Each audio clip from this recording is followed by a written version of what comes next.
Praise the lord. మన ప్రభు అయిన దేవుని వాక్యమును చదువుకొని ప్రభువు మహిమను పొందుకుందాము. దయచేసి పరిశుద్ధ గ్రంథం తీసి నాతో పాటు వాక్యము శ్రద్ధగా చదివి అర్థం చేసుకుందాం. తీతుకు రాసిన పత్రిక అధ్యాయం 3 14వ వచనము. మనవారును నిష్ఫలులు కాకుండు నిమిత్తము అవసరమును బట్టి సమయోచితముగా సత్క్రియలను శ్రద్ధగా చేయుటకు నేర్చుకొనవలెను. ప్రభువుని దేవుడు ఈ వాక్యం ద్వారా మనతో చెప్పేది ఏంటి అంటే, తన దాసుడైన పౌలు ద్వారా చాలా స్పష్టంగా మనకి ఇక్కడ తీతుకు రాసిన పత్రిక ద్వారా మనవారును అంటే ఏంటి? ఎవరైతే ప్రభు అయిన యేసుక్రీస్తును నమ్ముకున్నారో, ఆయన నమ్ముకొని ఆయన మీద విశ్వాసంతో జీవిస్తున్నారో, ఆయన మార్గంలో జీవిస్తున్నారు, తండ్రి కుమార పరిశుద్ధాత్మతో సహవాసం కలిగి చూస్తున్నారు.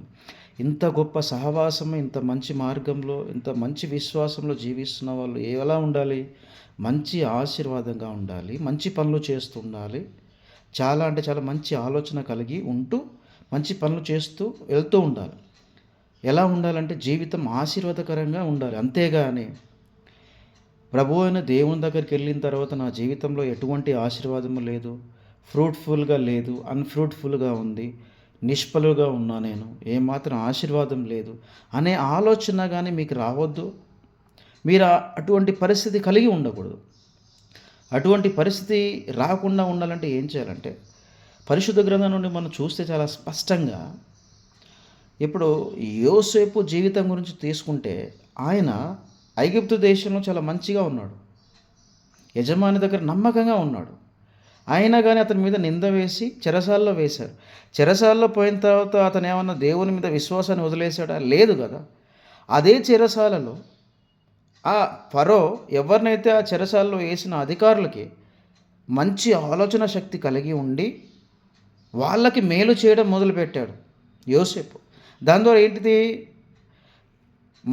యోసేపు గురించి ఫరోకి తెలియడం జరిగింది. అంటే ఏంటి?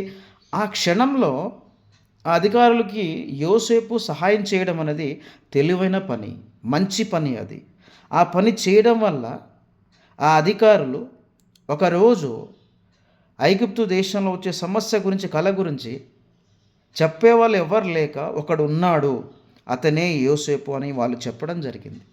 ఆ విధంగా ఆ సమయంలో ఆయన చాలా సమయోచితంగా మంచి పనులు వాళ్ళకి చేయడం వల్ల అతని పేరు అంత దూరం వెళ్ళింది. కాబట్టి ఆయన ఆశీర్వదించబడ్డాడు, అధికారి అయ్యాడు. మనం తెలుసుకోవాల్సిన విషయం ఏంటి అంటే, మనం ఏ స్థితిలో ఉంటామో ఆ స్థితిలోనే విశ్వాసం కలిగి ఉన్నాం కాబట్టి ఆ స్థితిలోనే మంచి పనులు చేస్తూ ఉండాలి. అదే ఆశీర్వాదం.